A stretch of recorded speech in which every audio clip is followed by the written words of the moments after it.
In the land of the bluegrass, horsepower reigns supreme. For more than 150 years, that horsepower has been four-footed. But tonight, that all changes. We're talking four-wheeled horsepower and speed.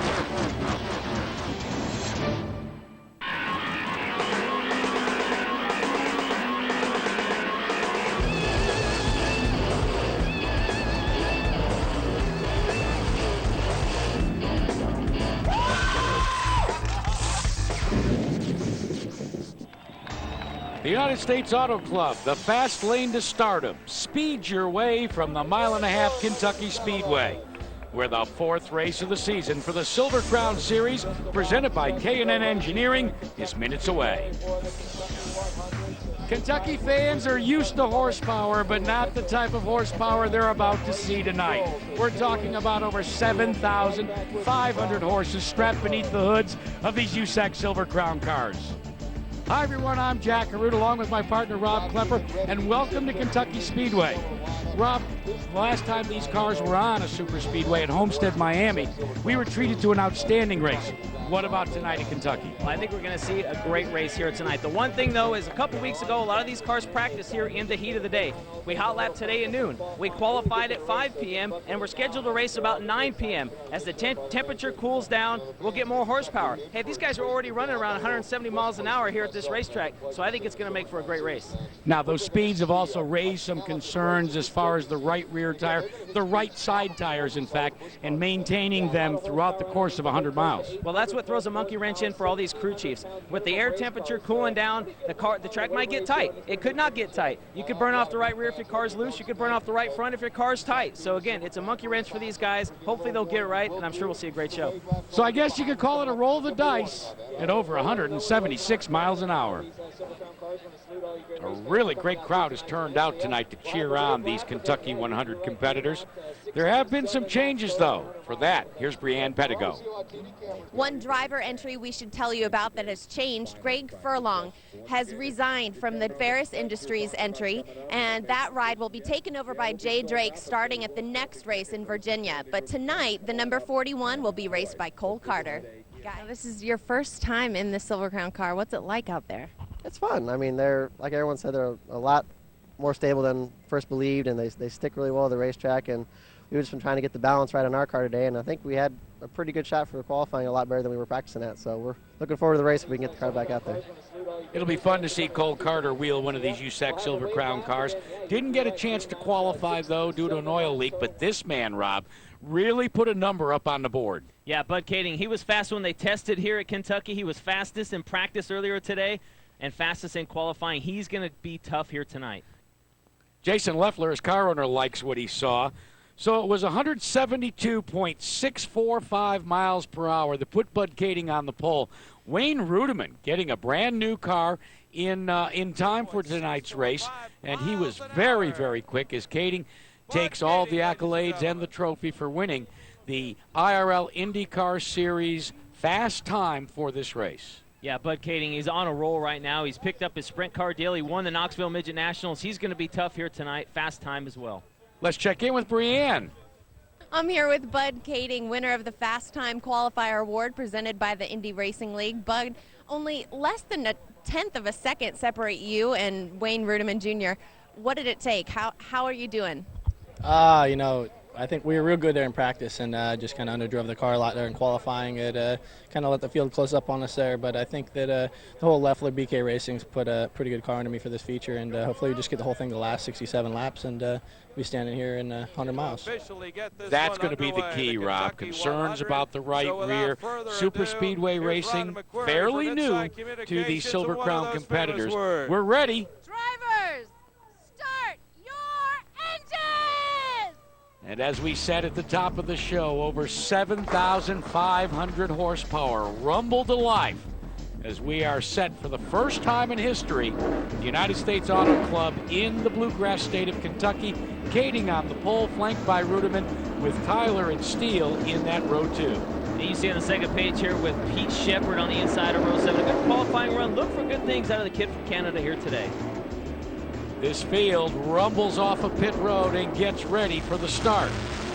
There won't be a starter's bell out of the gate, but they will be off next.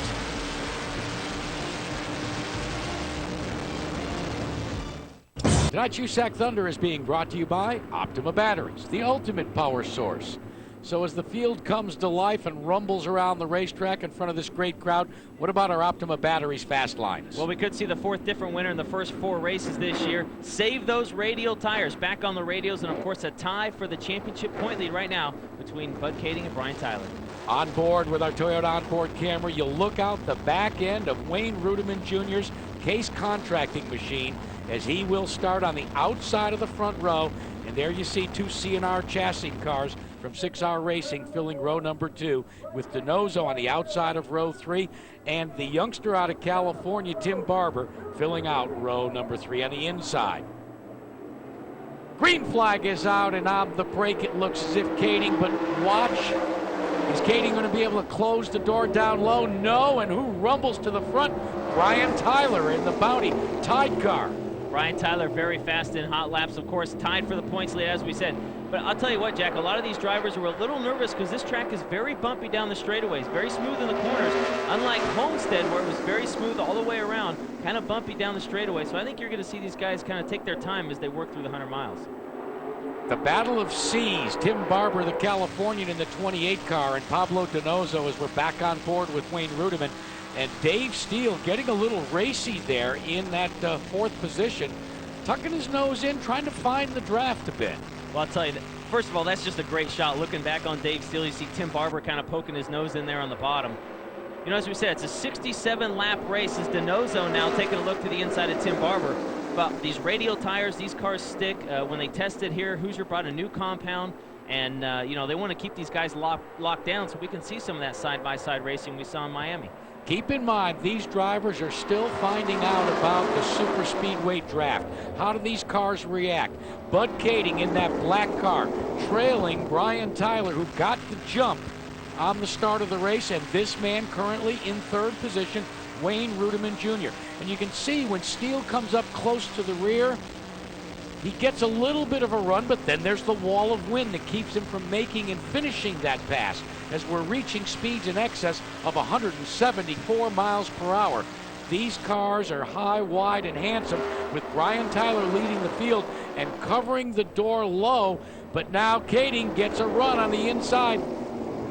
Tyler just brings it down at precisely the correct point to keep Kading from finishing off an attempt to pass. Well, that's why Brian Tyler's one of the best. I mean, he knows what these guys are going to do, and he's going to keep it on the white line. It looks like trouble for the 26 there. Sam Pierce Chevrolet entry of Aaron Pierce as he's slow on the backstretch. They changed a motor just before the start of tonight's race, and this does not bode well for Sam Pierce, part of the two-car PDM racing team that traces its roots back to the Indianapolis 500. He, of course, teamed up with Tiago Medeiros, and Pierce will bring his Sam Pierce special down into pit road for service from Paul Diatlovich and the rest of the PDM crew.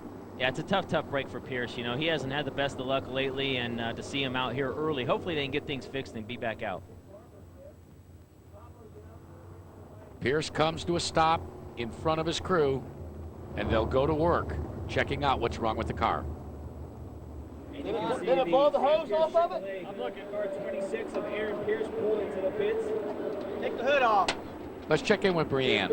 It's been a tough day, Aaron. The yellow came out because your 26 was smoking. What's going on? It blew the radiator hose off of it. Everything was tight. It's just it's kind of a cheap hose we just had to come up with, so they're trying to fix it. Hopefully they can get it back going. Now, we're not talking about a cheap hose like you and I would think. Necessity is the mother of invention oftentimes, especially in racing. Yeah, sometimes you put a different motor in your race car, the water pump's in a different position, you got to find a new hose. Apparently they had to get whatever they could. Green flag is back out, and it looks as if Bud Kading has been able to make the pass on Brian Tyler. Nope, the yellow is out. They're going to call this one back. Now, the rule is, as we take a look at the replay, that you cannot pass until you cross the start-finish line. Kading goes down low, almost to the apron. Wow, that one looked awfully close to me. Yeah, you also saw Dave Steele on the outside trying to go around the 00 of Ruderman. Let's slow it down and take a look. Now, Kading in the black car goes to the inside. You cannot pass till you hit the start-finish line. Sometimes you miss it by just a wheel. Boy, that one was close. Well, you get one chance to do it, so you take a shot. If they call it back, then you try it up and line it up and try it one more time. What do they say? Do it and then ask for forgiveness afterwards. I think that's exactly what Bud Kading did. Not at all happy with Brian Tyler, though, as this is beginning to unfold as a Brian Tyler story of not necessarily having a lot of horsepower and an ability to pull away from the field, but being able to close down the key lines. Now, Wayne Ruderman, running in the third position, picked up this brand new chassis just about 5 days ago, and he's making it work. Yeah, I talked to Wayne earlier in the pits, and he said, you know, a golfer has a favorite golf club. A baseball player has a favorite bat. You know, this car to him now, this DRC chassis, is kind of like this. It's kind of like Old Faithful. He just feels very comfortable in it, and that's definitely what you want when you come to a place like Kentucky. But Kading takes a look to the inside at the end of the 11th lap, trying to get by Brian Tyler. Kading was your pole sitter, but has been dropped back to that second position. And talking about Wayne Ruderman in that 00, what is he going to do with his old chassis? Well, I talked to Wayne, and he told me that he's going to bring it out maybe as early as Chicagoland for his cousin, David, to run. Meanwhile, it is a C&R chassis up front. Brian Tyler, part of Team 6R. And then it is the DRC chassis of Bud Kading and another DRC of Wayne Ruderman, and Dave Steele in the fourth position with Tim Barber fifth, Donoso sixth. As you ride on board with Wayne Ruderman Jr., you can see Dave Steele changing up that line as they exit turn 2, but 12 laps in the books. It's all Brian Tyler thus far. Coming up next, they do more than just radiators. We'll look at C&R Racing.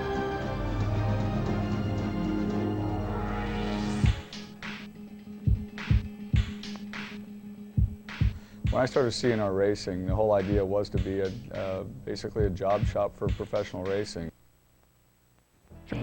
Back here at Kentucky Speedway, 15 laps into 67 are in the books. Brian Tyler got the break at the start of the race and moved into that front position. Dave Steele now trying to move into third. Driving, as we said, one of those C&R radiator cars. C&R Racing designed this Silver Crown car.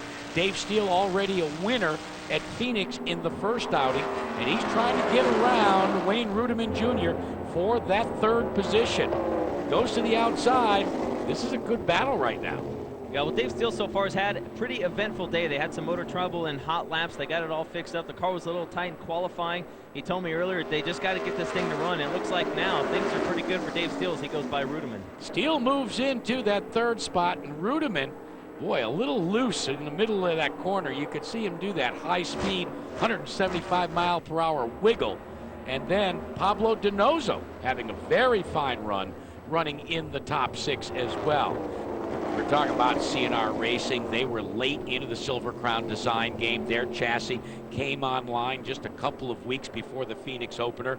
But since then, it has been one of the chassis of choice. Chris Paulson and company started life as a radiator company, but they're a lot more. When I started C&R Racing, the whole idea was to be basically a job shop for professional racing, and you know, we made all the right moves to do that. We get a lot of publicity with our radiators, and most people assume that C&R Racing is a racing radiator company, which we are, no doubt about it. In reality, radiator is only 25% of what we do. It's a good part of our business, and you know, thanks to the popularity of NASCAR, it's just made it huge for us. But we do a lot of very interesting projects. We build scale model wind tunnel models, very exotic pieces of test equipment. We build IndyCar suspension components, build transmissions for guys like Ryan Newman and many other teams down there. So that's a good part of our business. I've told many people that I got into the sport at the end of an era and was very lucky for that. You know, racing was a very specialized sport, and it created a lot of talented people, the guys that were aggressive, that had the ability to build your own engines, build your own race cars, things like that. Today's world has become much more convenient, and everything's based on that convenience. The mechanics nowadays are all bolt-on guys. The young guys, and it's unfortunate, don't really have the opportunity that people like myself had to literally build that stuff themselves. No question, Chris Paulson has put his personal mark on the world of motorsports, not only in USAC and IndyCar racing, but now down south in Nextel Cup competition as well. Yeah, there's a neat picture of Dale Earnhardt in Chris Paulson's office there, where the front got taken out on one of the NASCAR races, and it had a big CNR radiator on the front. It was kind of neat. Kading, one of only 5 drivers that has raced in every Silver Crown event. The man that he trails, Brian Tyler, right now is trying to hold him off, and boy, slams the door again. I don't think he's doing anything that's nasty, but I do think that he is. They don't have mirrors, so he's got to be working with his spotter to know how to just shut Kading's momentum down at critical points. Well, that's a good point. They do have spotters, and you know, these spotters aren't there to help block or anything like that. They're just telling him that he's fast on the inside, he's fast on the outside, you know, stuff like that. So, you know, Brian Tyler knows who's going to be as we see him do a little wiggle there. I mean, he knows Kading's there. As we said, they're tied for the point lead right now coming into this event. So Tyler finishes in front of Bud. He's going to have the point lead out of this event. Jason Leffler, who owns Bud Kading's car, not at all happy with the performance thus far. I don't necessarily think of his driver, but maybe, just maybe, of Brian Tyler. But as I said, I don't see anything wrong with what Brian and his spotter are doing, but that is holding up Bud Kading to the point that that man in the yellow number 1, Brian Tyler's teammate, is pulled into position now. You know, it seems like it's real hard to pass here at Kentucky. They close right up on the back bumper there, going down into the corner, down the long back straightaway. As you said, the draft, when you decide to pull out, it's like a wall of air. So if you don't have a big run, it's hard to make a pass. You don't think these guys are on the knife's edge? First we saw Brian Tyler, now we just saw Bud Kading. These cars doing a big-time wiggle, and in the midst of all this, we're also trying to conserve the right side tires as the caution has come out for this man. Tiago Medeiros, who started in the 9th position, has had more than his share of problems since he elected to come on board the USAC Silver Crown Series in Homestead, Miami Speedway. In fact, this is the first race that he actually officially started in that STP special out of the PDM stable. So now Team PDM, both with Pierce and with Medeiros on pit road, is going to have an offer when it's all over. Well, talking to Tiago in the pits earlier, hopefully he didn't jinx himself, as he said it's nice not to have a motor problem, and it looks like they're looking on the rear end of that car. Well, that's a plus, then it can't be an engine. Medeiros, who was a veteran of the Indy Pro Series, had actually raced in this year's Indianapolis 500 in what turned out to be one of the more interesting stories to develop. Now will be a DNF here at Kentucky. So with 26 laps in the record book, will it be Kading, Tyler, or Rudiman that will win this thing? We'll find out. And coming up next, we'll find out why this little piece of aluminum called a wicker is so important to this Silver Crown Series. This is the first time that the United States Auto Club has ever appeared in the state of Kentucky. And right now it's Brian Tyler's race. Tiago Medeiros is out. Let's go to Brianne. Tiago, not the way you wanted your night to end. What happened? Well, I mean, I was pacing myself and just trying to follow in the group. I mean, trying to save the right rear tire, and the car was handling very well. Just like saving the equipment until for the last 20 laps, 15 laps. And then just a lot of heat came out from the engine, so I just felt more temperature inside the cockpit, and then I pit in and just then for us. But I mean, did a good job and don't make any mistakes. That was the first time that we could run the car without having any problem for the whole weekend. I mean, for today, for the all the sessions. And hopefully we have more time and we'll be back next week in Richmond. Now we've got another car on pit road. Rich Tobias in the Rotundo Wyrick car. And Richie is celebrating his 40th birthday today. Yeah, he told me it was his birthday, but failed to tell me what his age was, so now we know. That's good. Meanwhile, under caution, Bud Kading trying to chase down Brian Tyler. Wayne Rudiman is in that 4th position, and Dave Steele directly in front of him, and the 28 car of Tim Barber, who's had a fine run, and Pete Shepard round out the top 6. As now it looks as if we've got another car coming onto pit road. I quick caught a little bit of a Pablo Donoso duck onto the apron as we get ready. Yes, Donoso in the Cristal Aristocrat Products car that Eliseo Salazar is co-owner.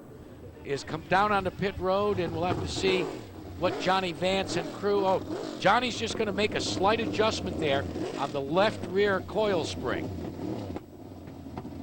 Well, talking to the Donoso crew earlier, he's got a problem. He got to lift the jack right up out from underneath the car. Donoso's not going to be happy because he's going to have to fill in at the back end as we get ready to go back to green of the field, and that means he will go a lap down. Well, you can tell he's not at all happy. Yeah, he lift those tires up as the green flag comes out. Bud Kading and Dave Steele go to the high side of Brian Tyler.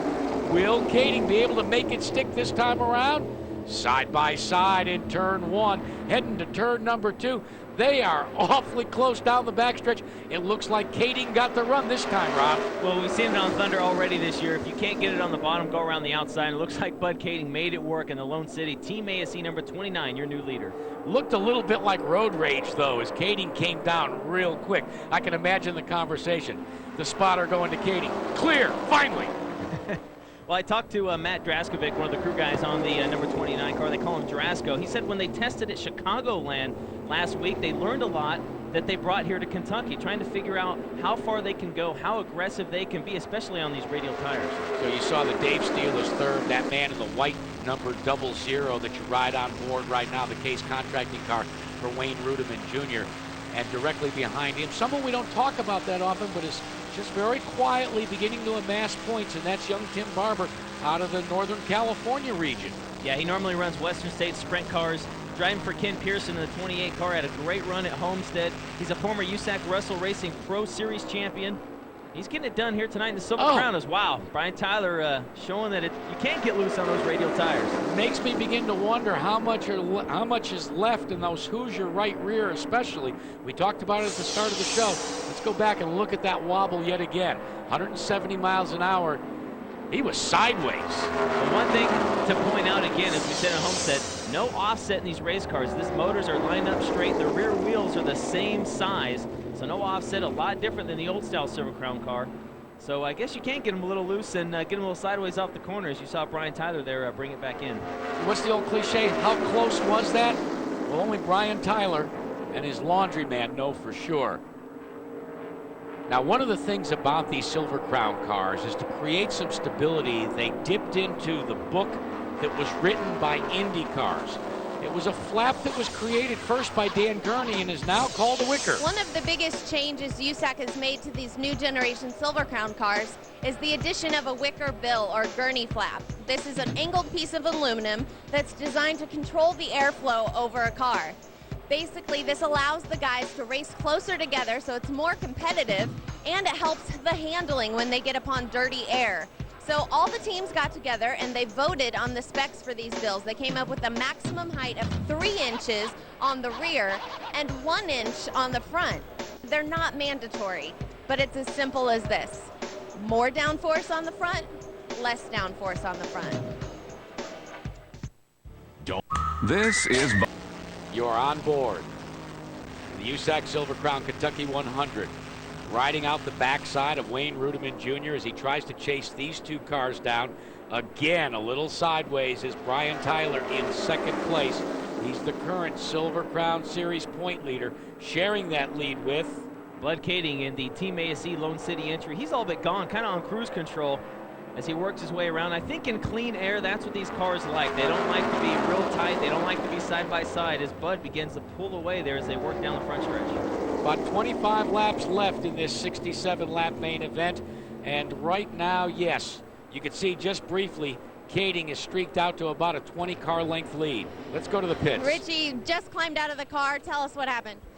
Basically, we started out real good. The car was real fast, and we got the RW car up front, and we were riding good. And all of a sudden, I just got a bad vibration in the right rear, and we come in, it blistered the right rear really bad, and hoping for a caution there and didn't get one, and the thing was about ready to fly apart. So we called it a day for the RW Motorsports car. Well, it's a bad ending for the 17, but it's good to see you still have a smile on your face. Yeah, it is. Today started out with a big bang with a fire. Today's my 40th birthday, so I thought they were giving me candles when we were on fire. So, it was, we had a good time, so Kentucky's a great racetrack. Look forward to coming back.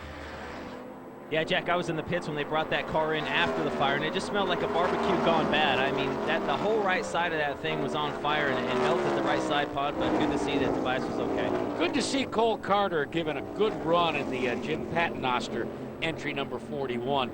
This is the car that was vacated by Greg Furlong, and there was some cross words exchanged on some internet boards about the performance of the Ferris Mowers entry. And all of a sudden, from Furlong's standpoint, it was a little bit different than what we have seen so far with the run by Cole Carter. In the meantime, you want to talk about a run. How about the one by this guy's driver, Bud Kading? Jason Leffler likes what he sees tonight. Meanwhile, two teammates, Team 6R, in the 21 and the 1 are going at it for that third position. And right now, it is the Kroger Special that leads the Print Express entry of the man of Steel, Dave Steele, but Steele looks to the inside. Steele looks a little bit quicker than Brian Tyler right now, and you can see Tyler kind of doing that same thing he did when Bud was faster, kind of chop him off a little bit, entering the corner, and then you kind of got to build that momentum back up. You know, the gears that they run here takes a long time to get that momentum going, so even though on a 1.5 mile racetrack, it might take you a lap to get back on the back bumper there. I wish there was a way that you could see the draft with these cars. If you've ever driven any sort of a car on a highway, you would begin to at least get a feel for it if you started to go behind a big tractor trailer, and as you pull out, it's like a wall of wind. That's exactly what Dave Steele is encountering right now as he tries to get by his teammate Brian Tyler. Well, you hear him talk about it a lot in NASCAR, that the draft is big at Daytona for these cars. This is their super speedway, and it's the same kind of feel. You tuck right in, you feel, okay, I got this guy passed. You pull out, and boom. It's like someone smashing you back in the seat saying, no, I don't think so right now, pal. Kind of unusual, but Tyler does reside in North Carolina because he's looking for a Busch Series ride. He has run Indy cars, and this is a way, he says, that he is funding his Busch effort. They're parked in the garage this year, but if he can win this championship and the sizable check that goes with the title, who knows? He may actually get a Busch ride. Now, a problem with his teammate. Smoke coming out of the back end of the Print Express car. A problem for Dave Steele. Let's check in with Brianne. I'm here with Jack French of Team 6R. Tell us what happened with Dave. He was running good. He radioed in it, jumped out of gear, but he lost all the position. He's got it back in gear, but I don't know how long the transmission will hold up. Right now, he's back in gear. We'll come back up. Guys. Thanks, Bree. You could see it pop out of gear. Meanwhile, take a look at the run for Tim Barber in car number 28. He has moved into the 4th position, and he is trying to close on that 21 car that is in the 2nd spot, and Wayne Rudiman in the 00 that's in 3rd. This is a 3-car tango, and right now they have to really look out front to see your leader, Bud Kading. But Tim Barber is on a roll. Finished 2nd, kind of quietly finished 2nd at Homestead. As we look behind Wayne Rudiman's car on our Toyota onboard, I can see Barber as he tries to find the right line going down into the corner. Yeah, I talked to Ken Pearson and Tim Barber earlier in the pits, and you know, they did a lot of work with the different size wicker bills. They had a lot of drag on the rear of that car. They tried different sizes to try and get the balance right on that car, and it looks like they've found what it likes, because Tim is pretty fast here already. You gotta like it when you can get up close to the rear side of a car that you're following, like Wayne Rudiman is doing right there. And Rudiman doing the snake coming out of the corner. He's got his hands full, but it gives you that added momentum, and it was enough for Wayne Rudiman Jr. to get by to take over that 2nd position. Rudiman is on fire tonight. He must like this new chassis. Yeah, like I said, I think he's in love with the DRC. I do believe, though, Brian Tyler's car could be fading a little bit, as it looks like Rudiman almost ran into him there off turn 2, so Tyler could be fading just a little bit. Tire issue like we talked about at the start of the show? It's very possible. You know, if your car's a little loose, we saw him getting a little loose off the corner, you're going to heat up that right rear tire, and you know, whether it's a bias ply or a radial, they don't like to be run sideways. So what do you do if you like what you saw? Well, if you're A.J. Foyt, you buy it. You remember at Homestead Miami Speedway, A.J. Foyt got his first look at a USAC Silver Crown car. Hey, tell us, what do you think of these new Silver Crown cars? Pretty neat. They're pretty fast. I mean, years back when I ran the dirt car, it was a lot of fun. So if you like it, go out and buy it. That's exactly what A.J. Foyt did, put P.J. Jones in the car. Well, you guys in Miami, you saw A.J. Foyt tell me he thought the new Silver Crown cars looked pretty neat, and just to prove it, he went out and bought one. P.J. Jones was going to hop in the 14 car of CNR Racing here at Kentucky Speedway, but unfortunately they had some serious engine problems today. I'm here with Chris Paulson right now. Chris, tell us what happened. Well, Brianne, we were pretty excited about AJ buying that car, and to have a guy like AJ Ford on board is pretty, pretty special. Unfortunately, we have a borrowed engine, and it had some problems today. The real unfortunate part is the car was so fast, so that's the part that hurts. AJ will be back. He's in this thing for the long haul. We'll get something together for Richmond, and hopefully go give AJ a good show there. You know, Rob, it was more than just engine problems. P.J. Jones took the car out in the first practice, decided to do a high-speed pirouette. Never really got it to come all the way around, but down onto the dirt and a quick trip back onto pit road. Meanwhile, back here with 55 laps completed, this man, Bud Kading, is out front, and he is gone. Yeah, like we said, Bud Kading in the clean air, he's been the fastest car all day here, and I'm sure the crew's telling him you got a 10, 15, 17-second lead, and take it easy, but it's kind of hard to do when you're all alone out front. You know, it's been an incredible month for Bud Kading, starting with the Homestead Miami Speedway Silver Crown race, and then winning the Knoxville Nationals midget race 2 weeks ago. That was his first ever career midget victory. Yeah, it's hard to believe that that was his first career midget victory, and he did it in convincing style in front of a capacity crowd and probably the biggest dirt racetrack in the country.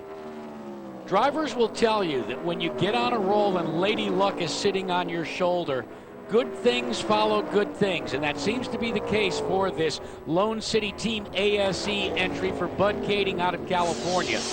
It started for Bud all the way back at Homestead Miami Speedway, where he was fast all day until the waning moments of the race, when car after car passed him as he developed mechanical issues and had to settle for a 6th place finish. Then on the dirt at the Hoosier 100, he came home with a podium finish, finishing 3rd, and he goes to the dirt at Knoxville and the Knoxville Nationals. He wowed the crowd, scored his first ever victory, and went to victory lane as the king of Knoxville. And right now, it looks like he's the king of Kentucky. Well, absolutely. I talked to Joe Devin, who of course owns DRC Chassis, of Bud Kading. Wayne Ruderman there in the 00, also a DRC, and Joe Devin said, you know, Bud Kading's just happy to be here, loves to race, and happy to be here at Kentucky. Wayne Ruderman, though, started outside the front row. He's been pretty quick here in these closing laps. And just missed the pole position by a couple thousandths of a second. But this new car, as we have said, has come to the liking of this young man out of Zephyr Hills, Florida. And for Wayne Ruderman Jr., a career in auto racing, well, it was something that was decided upon long before he was ever born. Let's face it, his grandfather, his father, his uncle, his cousins, and Wayne Ruderman Jr., all-wheel race cars. And a lot of them started in open-wheel racing. But for Wayne Ruderman Jr., there is a slight misconception in terms of the resources available to him. We didn't have the sportiest car. I mean, I don't think we could have won, but we were just kind of biding our time, trying to take it easy on the right front tire. I think we could have run top 5 without any problems. So it's just a shame. I mean, all my guys come down here and volunteer their time for free, and for something like this to happen and not be able to finish the race is kind of disappointing. There's a common misconception around local racing, which, I mean, national racing, people really don't know me, so it doesn't matter either way. But around local racing, as far as Tampa's concerned, there's a misconception that we have a lot of money, which by no means do we have a lot of money. So they automatically think, well, you're winning. It's just because you got the best of everything, and you know, your family bought you everything, and you haven't. You know, I got news for all of those people that think that, man. It's hours and hours and hours in the shop. It's building things that you could go buy, but you don't have the money to buy. So you just put your mind to it, and you build it yourself. So you know, you can be competitive. You can do what you need to do. I'm slightly honored to even be considered in the same sentence as A.J. Foyt or any of those guys that did the things on their own. You know, honestly, man, if I had a bunch of money, I had 6 or 8 guys working for me, and I'd be sitting on the couch, you know, because it's just a lot of work. But for those guys, those were the guys that actually did it. You know, they put their cars on open trailers and they drove. They were the real race car drivers. We're all some form of prima donna compared to what they did. You know, they were the men that actually were talented enough to build their own race car and then go win and make money with it and survive and continue on racing, to where guys like me could actually have a chance at making a living driving a race car. When you're the cat that's writing the checks for the tires and you need to make sure the car's right, and if it's not right, there's nobody else to point the finger at. I can't say, oh man, my car owner didn't have the car right today, so that's why I didn't run good. That's not how it works. If my deal's not good, it's because I didn't do something right. So when I'm at the racetrack, man, I am on the edge all the time because I'm trying to go as fast as I can and be as competitive as I can. He's pretty darn competitive tonight. Wayne Ruderman Jr. looking out the backside on our Toyota onboard camera as he now can see that this man is pulled away. Bud Kading winding down the laps. Will he become the fourth different winner in USAC Silver Crown competition? Rob, he's well on his way right now. Well, he's been fast all season long, looking for a big one here tonight. 6 laps to go. BK Bud Kading out front. Good run by Cole Carter, still on the lead lap, starting 12th, moving into 5th. Coming up next, will it be Bud's night? Coming down to it, let's bring you back up to speed in this Kentucky 100 at the drop of the green flag. It was the yellow number 21 that got the best of your leader, your pole sitter, Bud Kading. Brian Tyler streaked into the lead, and then it was all Tyler in the initial going. Kading would try the bottom, he tried the top, couldn't get by Brian Tyler. Tyler kept shutting the door on the entry to the corner. Nothing illegal about what Brian Tyler of the Kroger Special was doing. He just knew exactly where to shut the Lone City Team ASE entry down. Down the backstretch, they would go nose to tail, riding the draft, and Kading would try the inside, and then the 21 would close the door. Now, Jason Leffler was not at all happy about this performance, but fear not, things were going to change.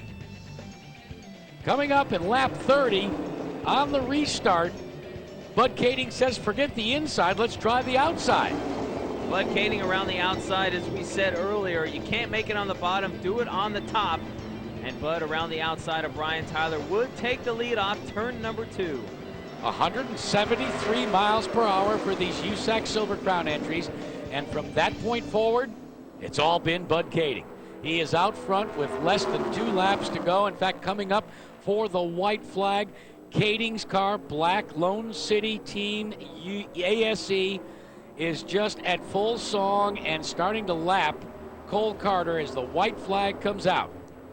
Less than a mile and a half to go for the gentle Californian. And as you said, Rob, kind of soft-spoken, but does his speaking at 170 miles an hour plus. Well, he's been very impressive here today, and Cole Carter running in 5th spot, almost going to go a lap down here on the final lap. Goes to show you just how fast that 29 car is.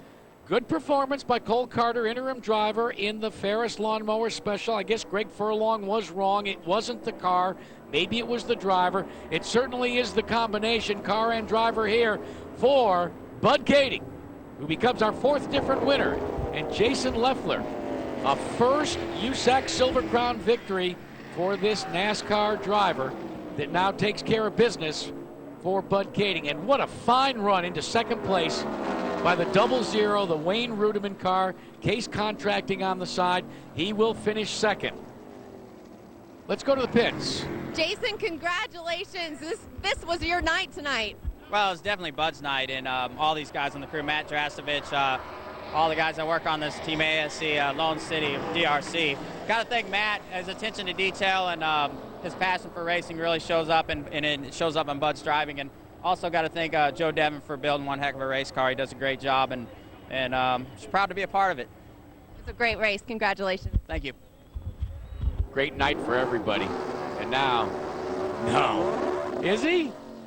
Bud Kading starting to light the tires up, and they had to wait for Wayne Ruderman to get by, and we're going to get a Nextel Cup NASCAR-style donut. Well, that's the first time I've ever seen a Silver Crown car do donuts. Bud Kading's one of the best doing donuts in a dirt car, and proving that he's good here on the pavement as well. Neat down there on the front stretch here at Kentucky. We saw it at the dirt track at Lowe's Motor Speedway 1 year ago where Kading did the donuts, but I've never seen it on the pavement that way, and we were worried about the tires. So it's Kading, Ruderman, Barber, and Tyler filling out the top 4 in a dandy finish here in the Kentucky 100. We'll talk to the winner next. The Kentucky 100 has been brought to you by Optima Batteries, the ultimate power source. There you have it, the two numbers at the top of the sheet. Our Optima Batteries fast lines. We do have a new race winner. Tires didn't seem to be a problem. And Bud Kading, your new point leader. And he is in victory lane, and standing by is our own Brienne Pedigo. Bud, congratulations. Not bad for a first time to Kentucky.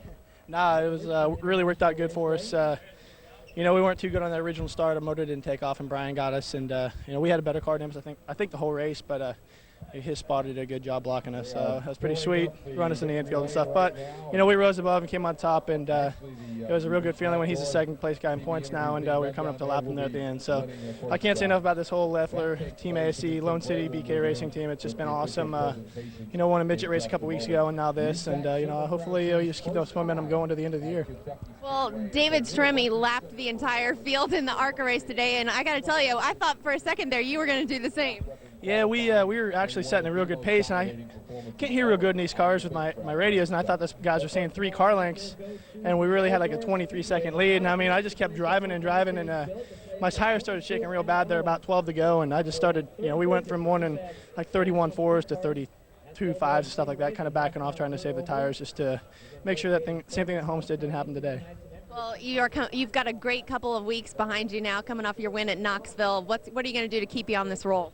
Well, hopefully win Richmond, and I'm going to Disneyland for a week, and we're going to Sprint Week. So, you know, hopefully we can get this momentum going, like I said earlier, and just kind of keep rocking. You know, just this is awesome. I mean, this is what, you know, we've all worked a whole year for, and you know, put all this effort for. And you know, I just want to thank all my guys, Jason, Allison, Leffler, Rick Suklis at Lone City, Miles McEntee, a high five. All you guys made this possible for me. And last but not least, Joe Devin built an awesome race car. You know, run 1-2 tonight, me and Rudiman, and you know, hopefully we can just kind of start sharing a little bit of notes with Rudiman and keep this DRC domination going. I mean, we've had the best car, I think, the last few races, just ain't had the luck to go with it. Well, congratulations. Thank you very much. I appreciate it. Yeah, I hope you enjoyed the burnouts, because if I don't get a ride in NASCAR for my driving, maybe they'll do it for my burnouts. Well, you guys, speaking of those burnouts, I overheard Allison Leffler in the pits right after the race saying, stop that, that's money, stop it. Yeah, leave it to a wife to keep track of expenses. Hey, how about second place? He's with 3. Second place to the 00, Wayne Rudiman Jr. Congratulations, you guys were on quite a roll out there. Thank you very much. For us to come here for our first race, you know, we just picked this car up about a week ago. Took it to the shop, did a few minor, you know, ducting and cooling issues. Brought it to the racetrack, never took the hood off of it. Got a solid hour of practice, which that's a change for us. Didn't have the transmission out of the car, so I'm tickled to death, man. We run 67 laps competitive.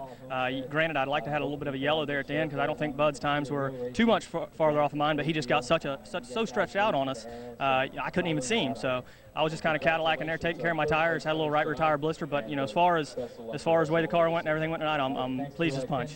Well, your times were very close. In fact, in qualifying, you've less than a 10th difference. That was driver error.